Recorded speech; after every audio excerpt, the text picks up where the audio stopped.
Why did the British sign a treaty with the Maori in New Zealand, but not with the Aboriginal peoples of Australia? That question might sound academic, but today it's at the heart of land rights, national identity, and heated political debates in both countries. It's written on protest signs, shouted through megaphones, and debated in parliaments. And the slogans, always was, always will be Aboriginal land, or sovereignty never ceded, are not mere rhetoric. They're claims about legitimacy, law, and history. So what made New Zealand's colonisation negotiated and Australia's an act of unilateral possession? Was it racism, ignorance, cold pragmatism? Historian Bain Attwood has an answer, but it's not simple. In fact, the truth, like most of colonial history, is messy, contingent, and yes, often driven by chance. So let's begin with the surface-level contrast. In 1840, the British Crown signed the Treaty of Waitangi with Maori chiefs, but when the first fleet arrived in Australia in 1788, no treaty was signed. Sovereignty was simply declared.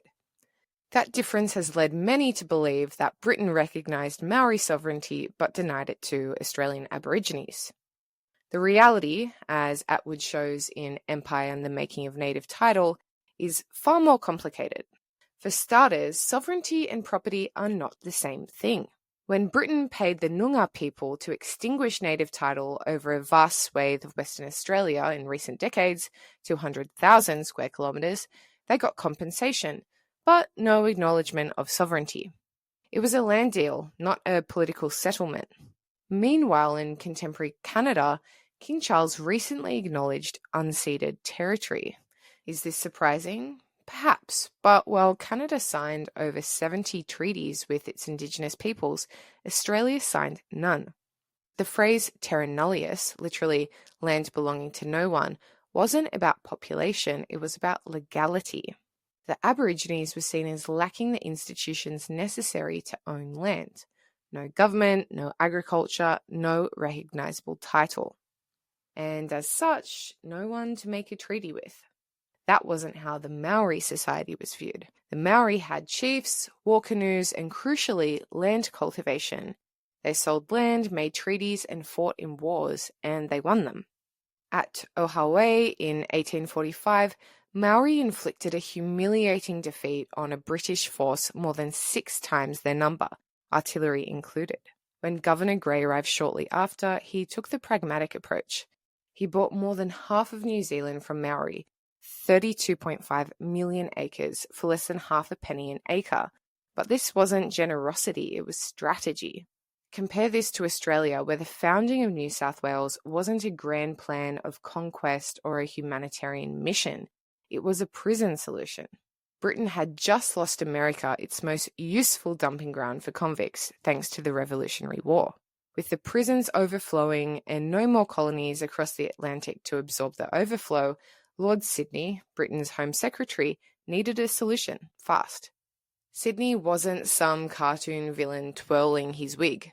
He was, in his own words, a man of benevolent mind. His aim? To spare lives from the gallows and perhaps make them useful again. He envisioned a penal colony that would not merely punish but reform. It would, also, he hoped, yield commercial and political advantages in the long run. To make it happen, Lord Sydney chose Arthur Phillip, a capable Navy captain he'd previously worked with during his stint as Secretary for War. Phillip had been drawing up plans to invade Spanish America. Though that military expedition never materialized, Phillip was repurposed. His new mission was to lead a voyage to the far side of the world and establish Britain's newest colonial experiment. But make no mistake, this was not an invasion in the Napoleonic sense. No redcoat legions, no thunderous artillery. Just a few hundred Marines, a ragtag fleet, and a hope that the locals wouldn't resist too much. And why would they? According to Joseph Banks and James Cook, the natives of New South Wales were few, scattered, and not a serious military threat. Banks even described their canoes as wretched, their mode of subsistence as rudimentary, and their presence inland as unlikely. In other words, there was no one to negotiate with. No cities, no forts, and no obvious leaders. No agriculture, at least none that colonial eyes recognised. And certainly no centralised system of land ownership. From the British perspective, this wasn't a sovereign people, it was wilderness. So when Britain planted its flag in Australia, it didn't ask for permission, it didn't sign treaties. It simply declared possession. And this decision to treat the land as Terra Nullius, belonging to no one, would shape the legal and moral battles of the next 2 centuries. In New Zealand, however, things evolved differently. Settlers arrived before the state did. They traded, they bought land from Maori chiefs. By the time the British Crown got involved, it had to formalise these arrangements to prevent chaos and, crucially, to fend off the French. That urgency led to Captain Hobson's mission to get a treaty signed in 1840. And he did, sort of. The Treaty of Waitangi wasn't universally understood or immediately revered. Some called it a praiseworthy device for amusing and pacifying savages. But it served its purpose, stalling French ambitions and regularising British control. In Australia, however, when John Batman tried to buy land from Aborigines in 1835, a sort of DIY treaty, Governor Burke swiftly declared it invalid. Only the Crown could own land. The Aboriginal people had no title to sell. The prevailing logic was Lockean. Title came from labour, cultivation and improvement, not merely from living on the land. And yet, that Lockean view was not applied universally. For example, in North America, the British had long recognised treaties with tribes, not out of generosity but necessity. Native groups there were numerous, militarily capable, and politically organised. The British needed peace as much as land, and treaties provided both.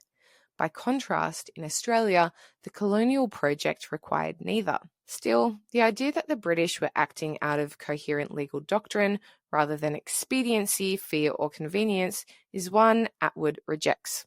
His picture of history is less idealised. He portrays the making of native title not as a principled process, but a contested, erratic scramble shaped by politics, economics, and bureaucratic improvisation. The notion that the Crown should have recognised native sovereignty because of a certain Enlightenment ideal is, in his view, a myth retrofitted to history.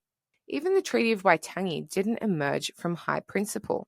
It was a patchwork response to commercial, diplomatic, and military pressures, and its significance evolved only later, often reshaped by the needs of courts, activists, and historians. Attwood's work dismantles tidy narratives and urges us to confront the uncomfortable truth. Colonisation was neither wholly conquest nor wholly negotiation. It was, in Australia's case, a slow-motion land grab justified by legal fictions. In New Zealand, it was a more contested transaction, at times exploitative, at times pragmatic, but never consistent. In the end, the story of who got a treaty and who didn't wasn't shaped by justice, ethics, or Enlightenment ideals. It came down to who had cultivable land, who had firepower, and who could negotiate or resist on British terms. It wasn't moral philosophy that drove colonisation. It was maritime logistics, imperial budgets, and political expediency. So, has learning more about this history changed how you feel about the idea of signing a treaty in Australia with our Indigenous people? Let me know in the comments. And this video is based on Sean Welsh's review of Empire and the Making of Native Title, Sovereignty, Property and Native People by Bain Attwood. It was published in Quillette on July 3rd, 2025. You can head to quillette.com for more info. Thanks so much for watching. I've been Zoe Booth. Until next time.